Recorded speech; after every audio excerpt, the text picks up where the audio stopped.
Can we talk about something a little vulnerable? I've been missing our physical connection, and I want to understand how you're feeling about it. I'm not trying to pressure you. I just really care about us, and I want us both to feel close and satisfied. Today on the Manspace.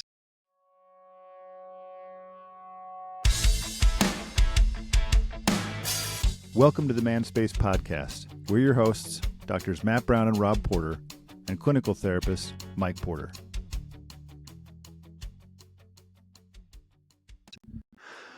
Welcome, Spacemen, to a very sexy Manspace. With ChatGPT in between you and the bed. Just the three of us with ChatGPT. I have been... ChatGPT has upped their image game. What do you mean? It used to be when you asked it to generate you an image. Oh, it's like why does that person have 3 arms? How come that arm grows into itself? And now all the images, it's like, oh, they just come out clean. Weird. I'm scared to try it again, but Spacemen, if any of you remember the idea for the movie Robo-Crotch. Oh, yeah. What did you type in? I just said, make me a movie poster for a movie.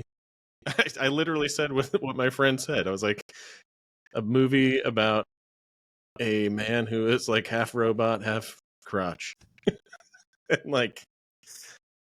And it came up with some interesting ones. None of them explicit, Spacemen, so don't be worried.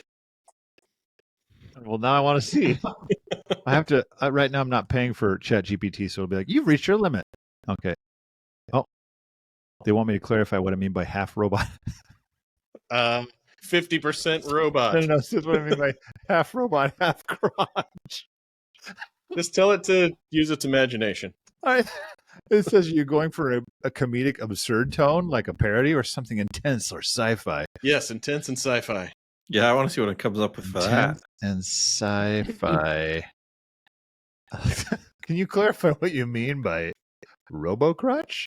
Poster concept? No, sorry. I totally botched his freaking explanation. He said robo-crotch, half man, half crotch. I'm like, where's the robot, dude? I put half robot, half crotch. Yeah, hold on, it's going to make me an image. It gave me a whole thing.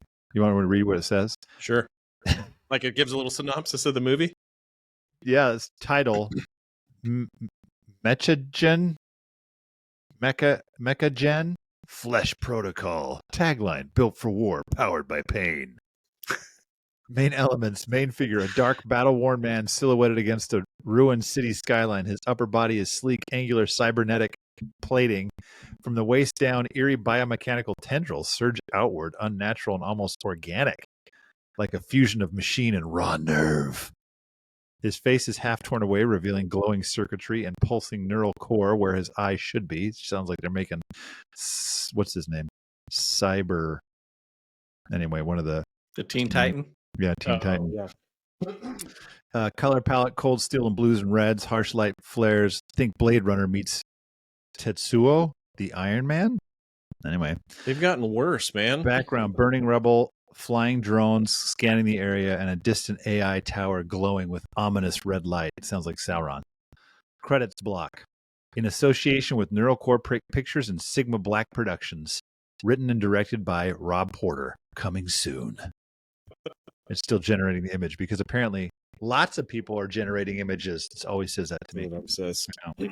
Really? Are there really lots of people?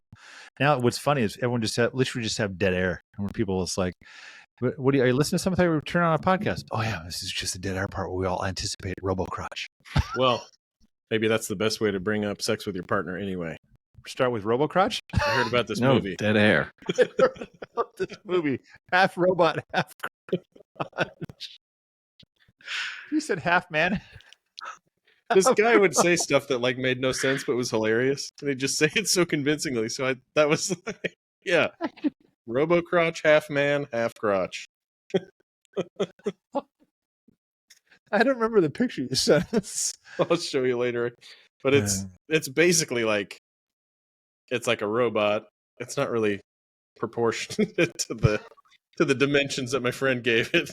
But yeah, it's like this encased brain crotch. I'm like, what? Encased brain crotch. Huh. Well, Side note. Yeah. Ryan Holiday's book, Discipline is Destiny. Yeah.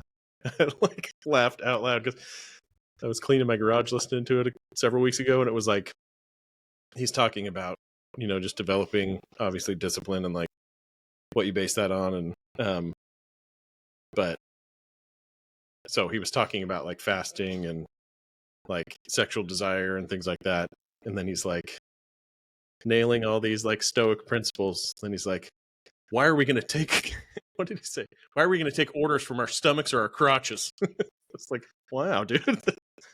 That's a real motivational way to say it. Shut up, crotch. it's Dr. Matt Brown talking about why we shouldn't take motivation from our crotch. I was just on the way down here, I was listening to a lot of Malcolm Gladwell, and the way they do their podcast, it's all very structured. It's like, that's Dr. So-and-so talking about this and this. I'm like, yeah, I should do that too. Instead, we spent 5 minutes talking about RoboCrush. A good segue. It is a segue. This thing is still processing, so you guys are just going to have to wait. Here's the topic today from my obviously AI introduced topic. It was kind of funny to type in. I just asked AI how should I approach, what did I say? I said, how do I talk to my wife about sex? And it gave me 7 options, 7 tips. And then it's like, would you want me to be more specific? Like, you want to talk about frequency, desire, or something else? I said, how do I talk to my wife about increasing her sexual desire?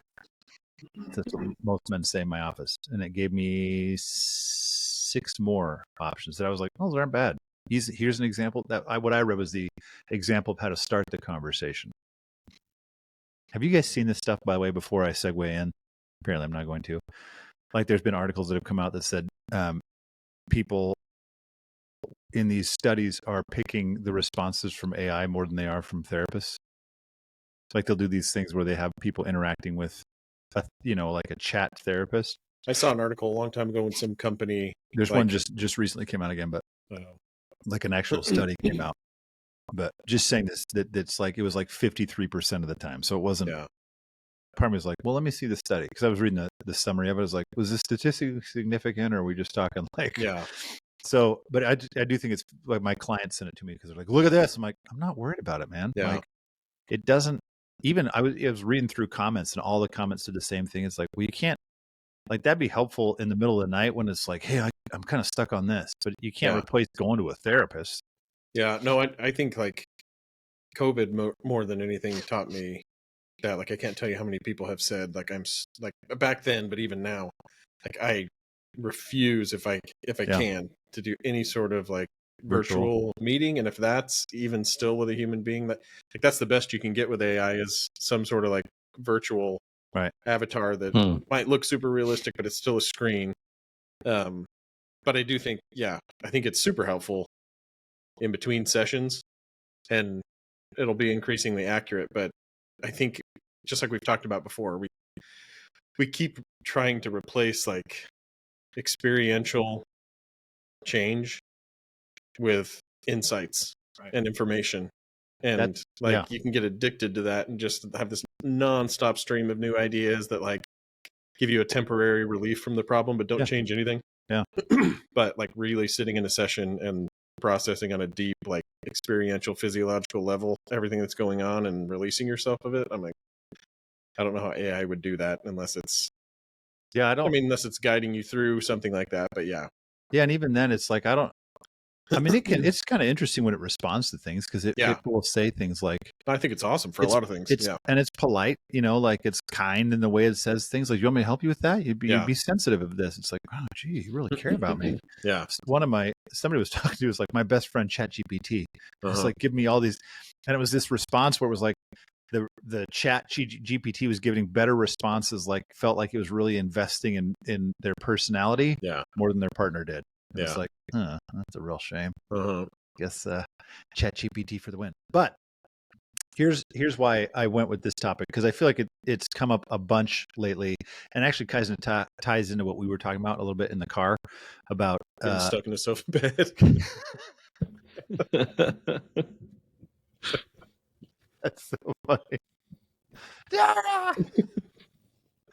No, about avoiding awkward conversations. Oh yeah, I was telling them I've been just rewatching King of Queens at night, and then just this episode where Doug's parents like fly in on a layover and they just want to hang out with them at the airport for a little bit, but Doug's mom springs like this living will paperwork on him, and he's freaking out because he's reading all this stuff about his parents dying, and so finally his dad takes him off into like some like airport bar to talk to him about it and try and convince him to sign it. And Doug's like, are you even into this? He's like, no, it's kind of your mom's thing. And they just kind of go back and forth, and he's like not willing to push back on his wife and to say what he thinks about it. And Doug's like, so you'd rather die than have an awkward conversation with your wife? And he's like, yeah, pretty much. That's what it's kind of like that. Like I feel like I've had a few. It's coming up. I mean, to me, I think the topic of sex can come up in any session I have with a couple. If I just like bring it up and be like, "Is this an issue for you?" Yeah. Almost all couples will say, "Well, yeah, but it's not. I mean, it's whatever." Like they just decide they don't want to talk about it. Yeah. Some do, but so I've been thinking about like and talking about with clients like, well, how do you I guess this is one of my main questions is like, how do you go about bringing this up to your spouse? Especially from this context of this is one of the reasons why I framed it this way to say, how do I talk to my wife about increasing her desire? Because most of the time that's what, men are just using stereotypes. It's like, well, I want an increase in frequency, which we've talked about many times before. It's not even, I think women misunderstand, and sometimes men do as well, that it's not so much that it's like, well, I just need to have sex. It's like, no, but sex represents all these things for me that I can get from that one act. Like it feels like power and connection and closeness and intimacy and feeling wanted and desired and all those things, in addition to feeling really good. So I think their frequency is sometimes for men, it's like, I just want to feel all that stuff more often. And it turns into women, like women hate it because it's like, you need to want it more and you're not meeting my needs. So they hate the conversation. And not to mention the fact that we've talked about too on episodes before, and I heard this, I think twice this week already. Where it's like, I don't like when you rub my back because I always know what rubbing my back means. Yeah. It's like, well, sometimes it means that, but sometimes it doesn't mean that. Mm-hmm.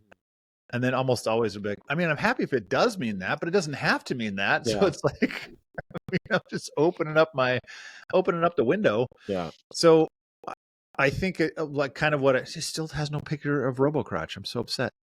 This is gonna be an epic picture. I can't wait. So I think it's something that men would like to bring up more often. And sometimes I think women, and I would also like to bring up. So I'm kind of saying, and you guys don't have any time to think about this. This is like if someone brought you onto their podcast and didn't tell you anything about it. Said, what are your tips? We'll see how you guys match up with ChatGPT. Your tips on how to bring up talking about sex, and I'm using that broadly. We'll say, since I did this with ChatGPT, talking about your partner, your spouse's desire level. Like, what would you say to somebody saying, hey, dude, how do I talk to my wife about sex? Proceed. I think the hard part is, like, there is no one-liner. You know what I mean? Like, there's no, like, this is what you should say. Because I think... You don't think you should just play Color Me Bad? Let her get the hints? No, I think I'd look at it really with, like, any difficult conversation. Like, how well do you even know where the other person is starting in the conversation? Are they already, like, defended? Are they already withdrawn? Are they already, like, I think that factors in a lot to how you address it, because if you can do some work to, like, think through what is it about our dynamic that already contributes to difficult conversations being harder to have.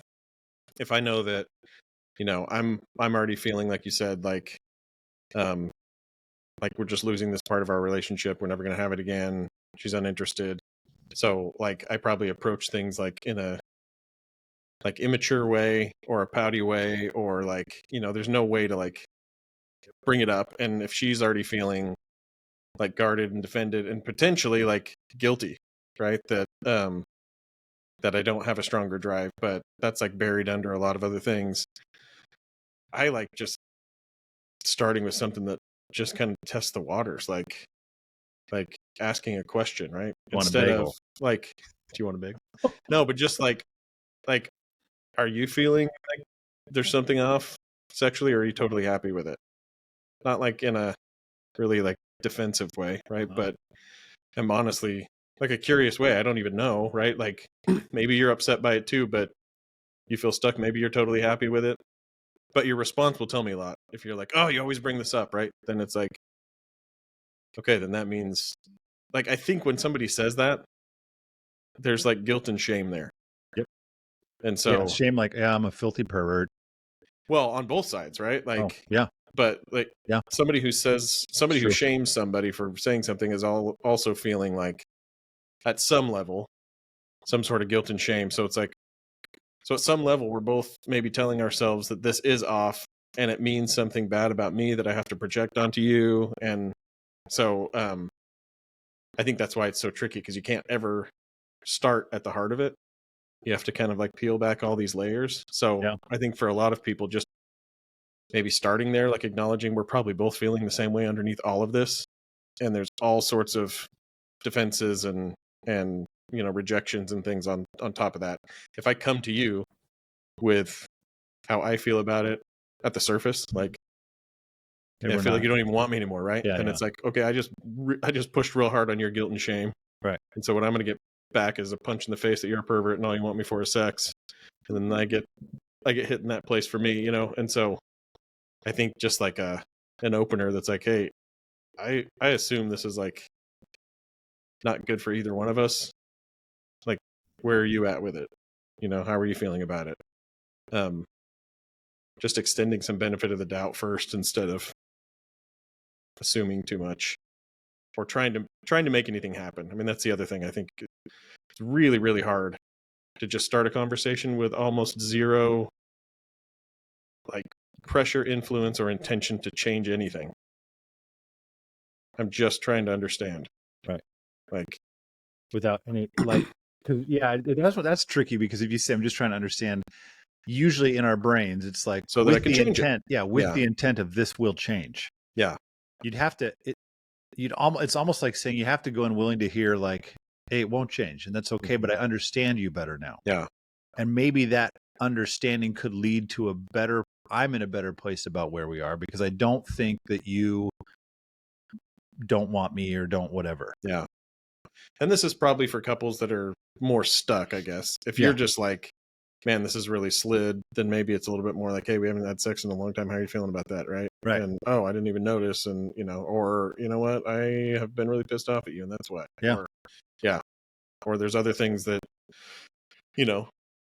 I'm not saying that, that you're unaware of, that are preventing me from feeling close to you, and all sorts of things can come from it. And I think, if you're starting at that end, it probably is a little bit easier to say, hey, this is what I'm seeing. What's up?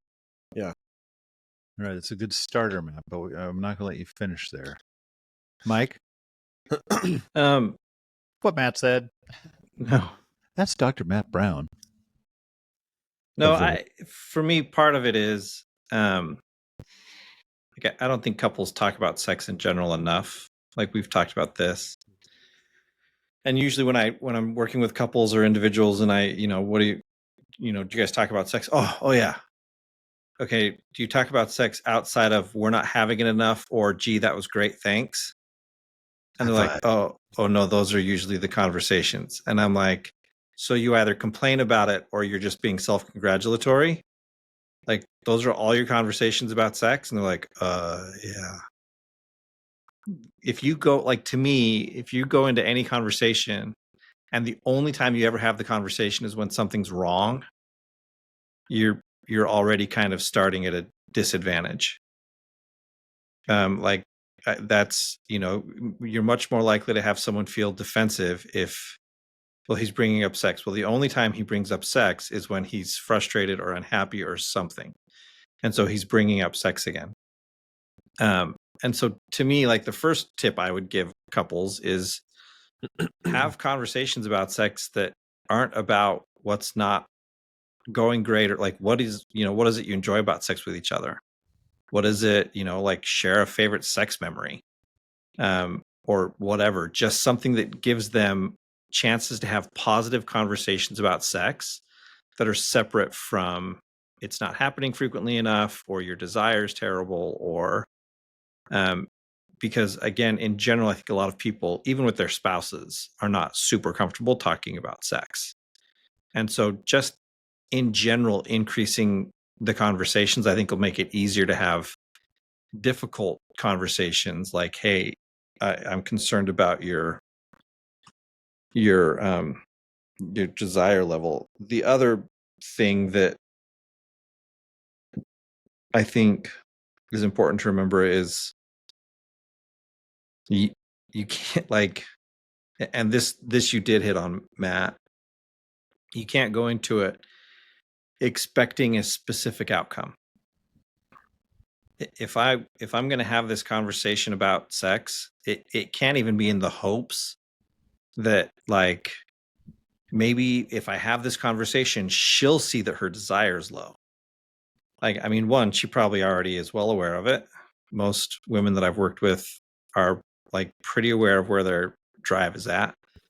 So it's not like, their husband makes a comment, well, her drive's real low. And she's like, yep, sure is. But it's more like you can't control that anyway. Like, I can't control my wife's sex drive. Sure, I might do things in my behaviors and whatever that, like, don't enhance it for her. But her sex drive is her sex drive. Like, I don't know enough about, I guess biology, but I feel like I'm not sure how much control I have on that. Other than, I can't be a jerk. I can't be, degrading and abusive and expect her to want to have sex with me. But for most of the people that I think we work with, like, I think, no, most of them are decent dudes. And so they're not actively going out and doing things that should be causing their wives. And so I think, yeah, like, there's 1,000 things that influence it. Most of them are outside my control. So if I'm going in hoping to have this conversation so that she realizes something, or that, I think, no, the only reason I can go into this conversation is I need to get to a better place with where we are with sex. Like, I need to come to my own understanding and acceptance of where sex is in terms of what I can control about it. Like, I can't make my wife say yes to sex. She doesn't want to say yes. She doesn't want to say yes. Like, I always, Jenner's grandma. Wait, what? No, she doesn't. There's always Jenner's grandma.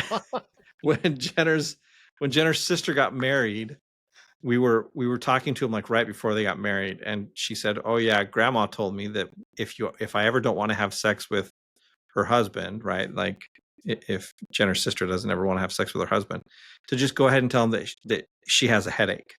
And I got so mad. And I was like, "Look, if you don't want to have sex with him, you tell him you don't want to have sex with him." Mm-hmm. Like, tell him, because he's gross. Like, he's just going to have to deal with the fact that you don't want to have sex that day. Don't lie to him about it.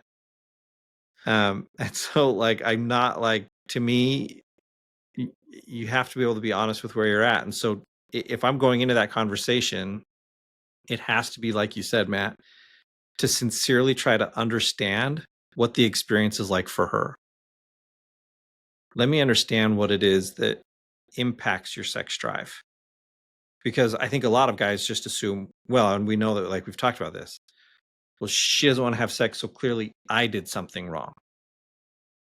And it's like, no. Mm-hmm. You might have, like, there might have been 10 other things that made her say, yeah, there's no way sex is happening today. And, they all happened before you even got home from work. And so, sorry, dude, like, it has nothing to do with you. And so, like, to me, it's important that you go into the conversation sincerely trying to understand your spouse.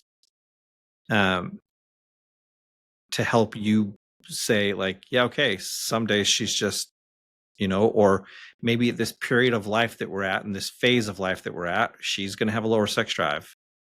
And it's not a reflection of the relationship, which a lot of guys think it is. Well, she doesn't want to have sex with me, so something must be wrong. No, it's just a reflection of where she is. So those are my two, I think, right now.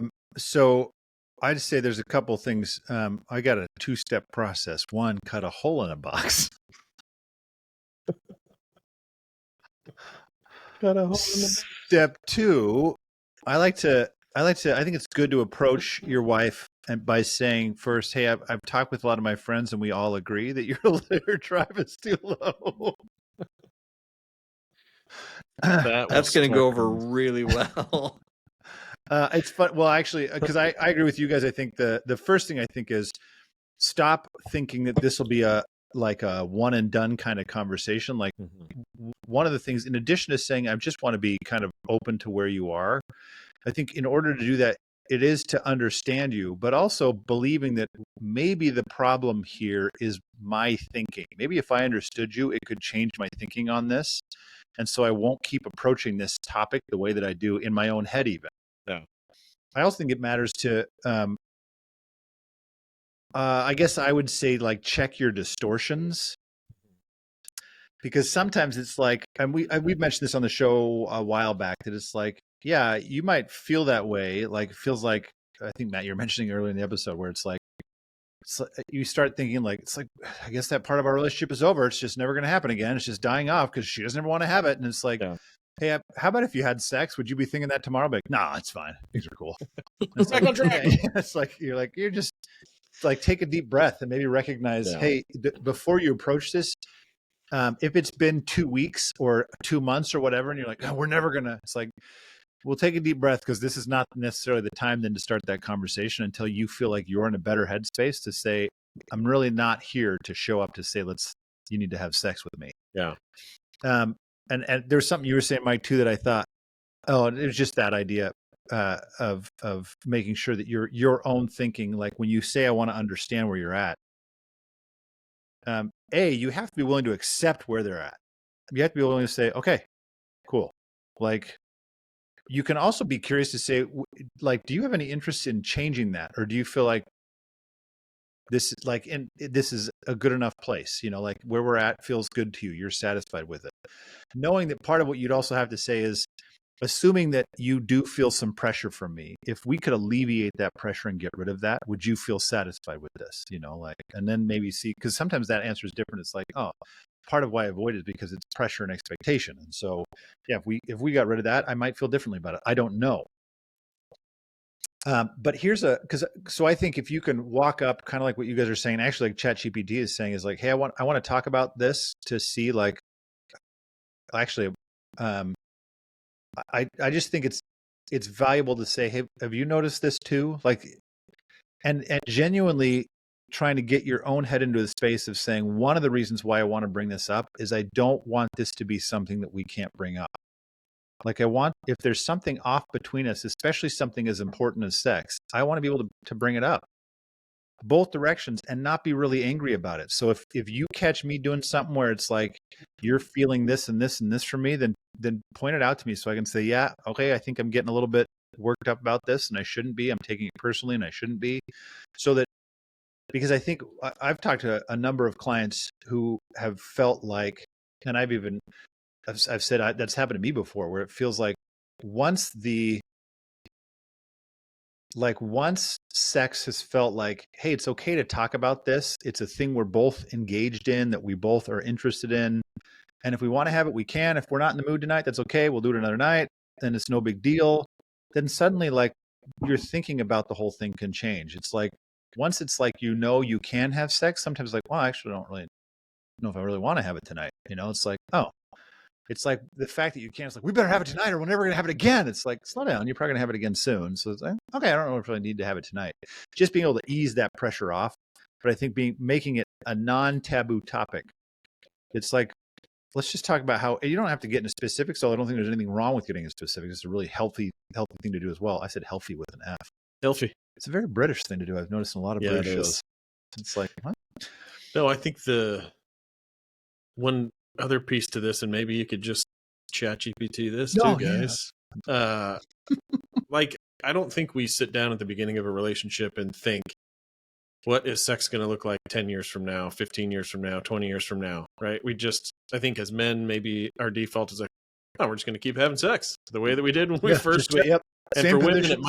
it could be more like, this is temporary and then it's going to ease off. And and I think if you don't understand, which I think everybody, including me and you and Mike, need to like probably a lot more education on like what happens over the relationship lifespan with Mike biology, but also sex. Like, what are the stages that you go through that are going to change not just like quality and frequency of sex, but the meaning it takes on. Like, I can think, as I'm talking to couples about this, it's like for some people, it's like we're so exhausted.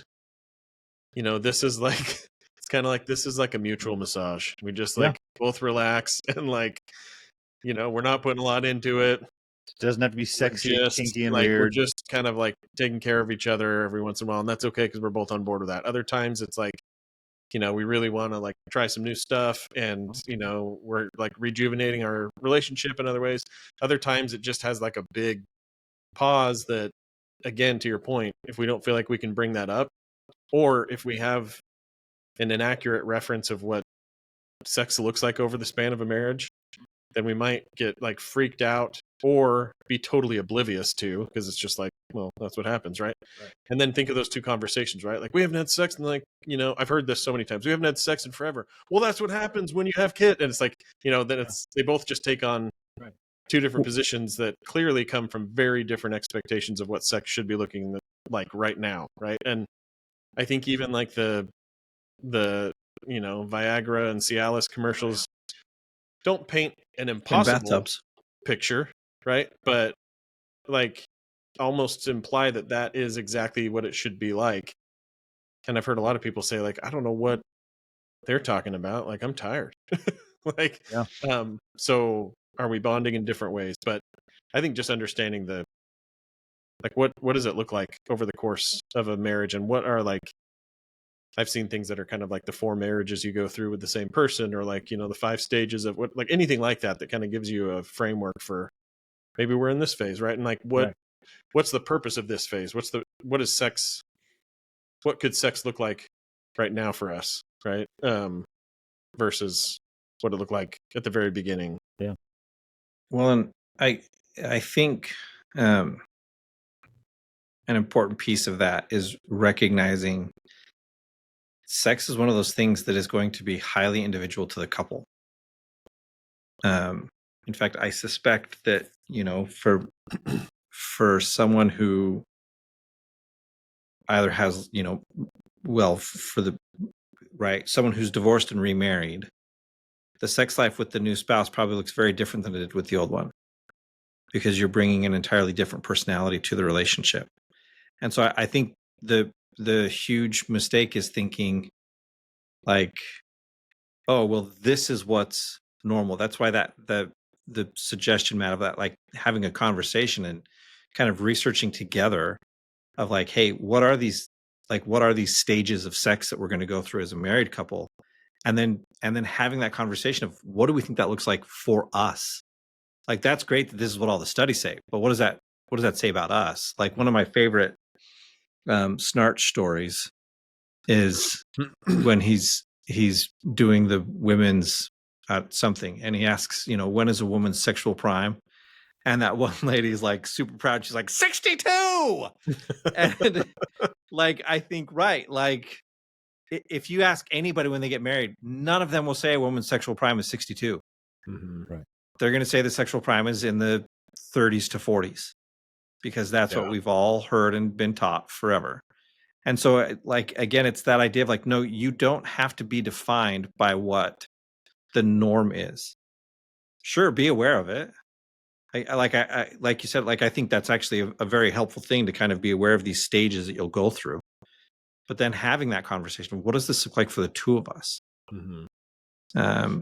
Yeah, and especially like how many men and women, for that matter, really know what to expect in like perimenopause, menopause. Yeah. Like I've wanted to have this doctor from Galveston on, who specializes in this and has like a YouTube channel, but because I feel like for a lot of guys it would be really helpful to hear this is like what to expect, and also like the decisions about anything that either one of you do to address issues like ED or like menopause and hormonal issues from that, like how are those conversations going too? Yeah. Right? Because they can very quickly sound like, to a man, well, your body's totally failing me, right?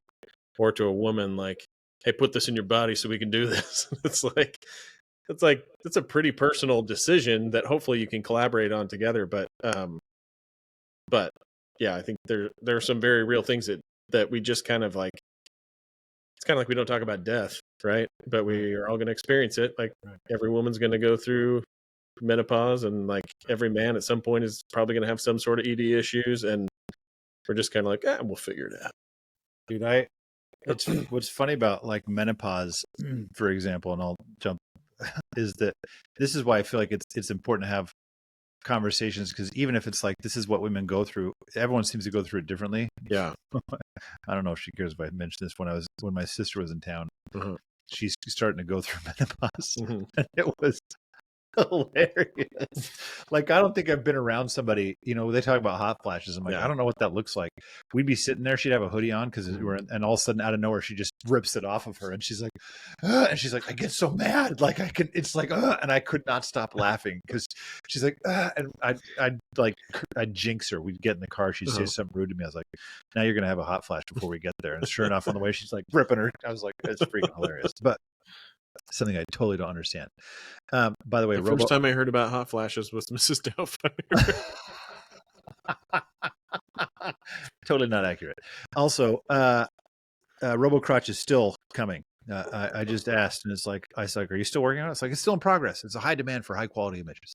So here's a question I want to have as a follow up, because and this is, sometimes clients will do this with me. They'll say, well, what if they do this, or what if they do this? I'm like, look, I can't take you through each element of what they could say. The most I can say is make sure you're responding honestly, like regulate your own emotional response. And if we go back to Holiday, is that you were mentioning before? Oh, Ryan, yeah. Mm-hmm. Just like, really, we're going to be driven by our crotch? Like, you can't regulate that? Yeah. Because so I want to ask you guys, like, what is your tip if somebody says, because you said this earlier, it's like if the wife or the spouse says, you always bring this up. If you go to your spouse and you're saying, like, in a way that is honest and saying, hey, I like, it's been a while, and I don't, I think I'm kind of curious where you're at with this. Like, I know for me it's been a long time, but maybe you're cool with this, whatever it is. And they say, yeah, you always bring this up. What's your response going to be? I've got one, but I want to hear what you guys have to. Well, yeah, I think anticipate it, because that probably will come up. But and again, most people will probably scoff, because this is like so much easier to say in this conversation than it is to say in the moment. Like, you're gonna get every urge in your body to get defensive or to try and like appease in that moment. Mm-hmm. But to your point of honesty, just saying, I don't think I always bring it up, but it is really important, and I really think we should talk about it, right? Like, I mean, this plays out in other types of conversations too, but I think just as a rule of thumb, like, anticipate 3 blowbacks. Just like when you're trying to sell somebody something, right? As a telemarketer. Like anticipate 3 blowbacks that are probably much more about what she is feeling in that moment than what you're saying. I mean, it could be that you're coming across really, in a way that doesn't work. So pay attention to that. But I think if you look at it, like, I need to be able to like absorb and roll with like 3 to 5 kind of resistant statements, and just stay on course with something that's true and and like grounded in like a really deep-seated relationship value, which is I want to connect with you and I miss you, right? And so like how do I just remember that's why I'm bringing this up, because she might be saying that I'm bringing it up because all I want is her body, or sex is the only thing on my mind, or right. But I think the almost like the prior to the conversation work where you're thinking like, why am I bringing this up, right? If I am bringing it up just out of purely selfish reasons, then shame on me. Let me back up and like really think about what's going on, and I need to know that for myself so that when that comes I can say, because I miss you, right? And well, you don't seem to miss me when you're not doing the dishes or what, I don't know, like whatever, like something else will come up. We can go on about and I that think forever. you could say, yeah, and then that's probably important too, right? I want to talk about that, but bottom line, I miss you, and can we talk about, our sexual connection? And I think when people can feel what you're saying more so than like you're saying the right words, like you can start to kind of like calm down together and then have a more easy flowing, like reasonable, accurate conversation. But Mike? I mean, sometimes I tell my clients, I'm like, throw me under the bus. Mike said I had Mike to. said I had If she to. gets mad, just tell him it's homework. Mike said I had to do this for homework. Sorry. No, but it is like I really liked what you said, Matt, and that it was my thought went along with it, which is you really need to kind of understand why you're trying to have the conversation. The better we can understand what we're trying to communicate, what we're hoping to get out of it, then the better we can communicate that with our spouse. And so if I am going into it because, I want to have more sex, then again, leaning back into the honesty, I should be upfront with that. Hey, I want to talk about how often we're having sex. It's interesting because the question that ChatGPT prompted, right, which was, do you want to address her sexual desire? Yeah, something like that. Yeah. Frequency desire. It just said frequency desire or something else. Yeah, it's funny because to me, I don't know, there's an interesting conversation in there.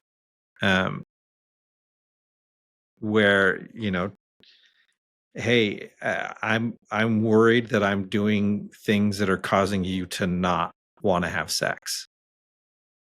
Because for most, like I think most men have worried about that at some point, right? Is this me? Is this because of me? Do you not,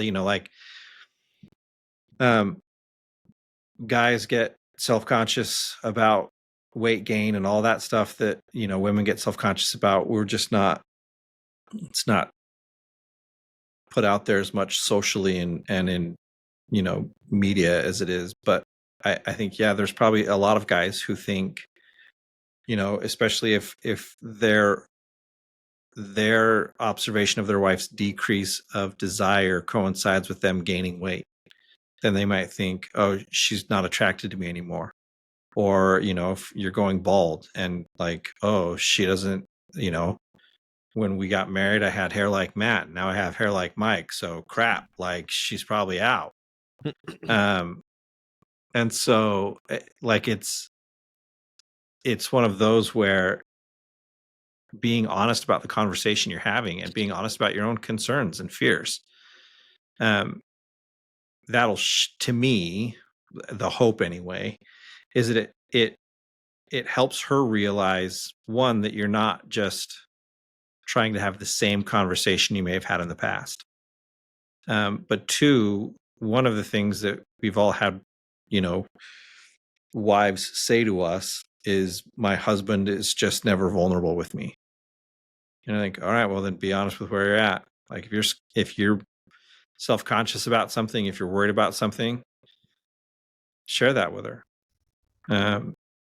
Vulnerability, it's a different level of vulnerability to say, hey, I don't know where this comes out. Like, I don't know how this ends, but I know I'm having a hard time with this. I want to walk it with you. even though I'm not sure what the outcome's going to be, let's kind of wade into this together and see where we're at. It's a powerful experience for a couple, I think. So like when I said I've got, like in my head, I think there's a couple things around that. If someone's like, you always bring this up. Actually, one of the things I tell clients is don't get stuck on that word always. Like that's really just someone trying to describe like this feels like a constant thing to me. They're trying to describe a feeling. So don't get stuck in the like, I don't always do it. Like it's kind of like saying with that anticipate resistance. I don't even know if I might change it and say not necessarily resistance, because sometimes it is a defensiveness, because if you're hearing that, it's their way of saying like, I know, dude, you're not happy with how much I do this. And so being able to say, if it's like you always bring this up, I think you can just say, I do bring it up. I'm bringing it up now because it's something that I miss, like, or something I just want more of. Like, I don't want this to seem like I'm telling you you're not doing a good job. Right. And I do think it's valuable to try to do, like, to make it feel like, hey, look, this is something that I enjoy that we do. I think we're good at it. I just want to talk about how we can do it, like more, or what are we missing? What's missing for you? I think it's okay to own the idea that, like, yeah, you might be the one who's always bringing it up, and they're not really telling you, you always do this. They're really just saying, dude, I don't have a good answer for you. Because a lot of women, actually, when you ask them if it's like, why don't you want it more? It's like, dude, I've tried. Like, I'm trying to do things to want it more. I'm trying to, but this and this. And like you're saying, the phases of things, I tell clients all the time, not nicely, when they're pregnant, I'm like, well, just so you guys know, you're signing up for the hardest part of your marriage. Because it gets real dodgy in there. It's like, and like sex could be kind of out the window for a while. Like you'll have it, but it won't be the same, and it won't be this, and like.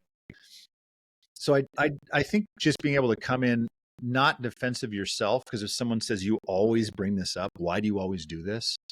Just being honest, like I bring it up because it's something that makes me feel connected to you. And that's all I'm really looking for. So I think it's okay to also say, hey, if this isn't the best time to bring this up, that's okay. Is there another time that would work better? Just so long as you actually make sure you bring it back up again. Don't like wuss out. And right. I think it's okay though to say, yeah, that's okay. Like if this is too heated, I don't, like it's been a long day. Let's talk about it another time. I just want to make sure we can still talk about it. Because then it does feel like, and I actually do, like Chat GPT mentioned one of these things. This is something I'm touching on, but this idea of like, it should be a team thing. It's like, hey, this is something I've been working on this with clients in general, like not trying to say, you guys know you did this and this wrong, which I can do really easily, but trying to say, hey, here's something you guys are doing really well. Let's see if we can build on that. Like to say, hey, I like our physical connection, even when it's not sexual. Let's just spoon more, or let's cuddle more, or let's hold hands more.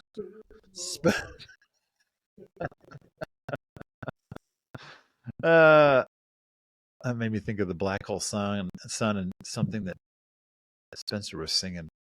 I can't remember what he said. Then Becky said, "Butthole Sun," and I was like, "Whoa!" She's like, "Come on, everyone said that back then." I was like, oh, "That's true. I do remember a lot of people singing that back then." Anyway, so did we just? Are we all done? Solve it. Here's the only thing I would like. The bigger picture to me, one of the reasons I want to bring this thing up again, because we've talked about sex before, but it's like this is such a regular thing for most people to struggle with. Usually, I think struggle with as a couple occasionally out loud, but struggle with internally all the time. Like couples struggle with this all the time. So if you feel like you're struggling with your partner or spouse, I think that's pretty normal. Like that's why the more you can get used to saying, let's talk about this in a constructive way, asking questions like, well, what's missing for you? Not so it's like, okay, I'll do the dishes and then we can have sex. Like as soon as you make an equation like that, then it's like, well, I don't want to tell you what is missing for me, because then all that means is once you do that, now I have to give you sex. So it totally ruins the whole idea. Well, and there is something too, like this is something that I seem to, I don't know, sorry, I think I say it a lot, but as people, we tend to crave that organic and spontaneous thing. Yeah. And so sex in particular becomes a thing where it's like, no, do not work an equation. Do not think that X plus Y is going to get you Z. Like it is not. And so anytime it becomes that kind of conversation, yeah, there's going to be resistance to it. It's why people are resistant to the idea of scheduling sex, because it's like, no, don't this needs to be spontaneous and organic and whatever. Well, right. And that the resistance is not rejection of somebody. Like it's not, if your partner has resistance, it's not like I never want to do this, or I don't love you, or I don't want to have sex with you. Resistance is like, dude, this is uncomfortable for me too, because I feel accused in this. Yeah. But the more you do it, I think the easier it becomes. So problem solved. Stop going to therapists talking about sexual problems. We just fix it for you. Just listen to our episode on sex. And then come back next time and catch us on the Manspace. Girl, you know it feels real good when we can do it till we both wake up. That's the line from I Want to Sex You Up. I'm calling me back. Really? I was reading. I was And do it till we both wake up? That's what. What does that mean? Dinner asleep?